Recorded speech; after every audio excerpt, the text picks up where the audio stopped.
ang bagong duha kaandana nga barangay hall sa Barangay 3 padayong gipanday o gibana-bana nga matapos karong umaabot nga bulan nga Marso ning tuiga matud pa sa bagong punong barangay Rito de la Rita. Matud pa ni punong barangay de la Rita nga kinahanglanon gayud kaayo nga aduna sila'y bag-o nga barangay hall. Tungod kay ang ilang barangay hall sa pagkakaroon, usab na himutang ang daycare center o ang health center hinungdan ng kagamay usab ang maong lugar. Nganong nanginalan may bag-o nga barangay hall. Dura naman lang ni og kwarto na lang nga diin moray gigamit na mo nga isisyonan. Extension lang ni siya in between sa daycare o sa daan nga barangay hall nga gigamit na po ron sa tuang kuan kini niyang sa health.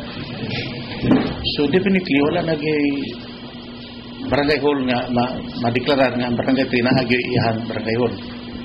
Ang lokal nga gamhanan sa siyudad San Carlos ninggahin og 3 milyones pesos o 500,000 pesos gikan sa SP allocation ug ang barangay 3 usab ning counterpart og 90,000 pesos alang sa kinatibukan nga budget sa bag-ong barangay hall nga mikabat sa 3 milyones 590,000 pesos.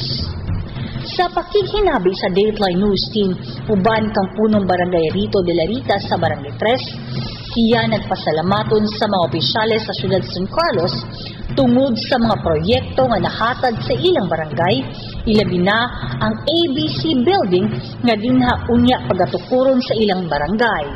Ang marina usab na himutang sa maong barangay. Lakip usab nga gipasalamatan ni punong barangay de la Rita ang mga katawhan sa iyang barangay nga siya gihatagan og pagsalig ng mga mahan sa ilang barangay.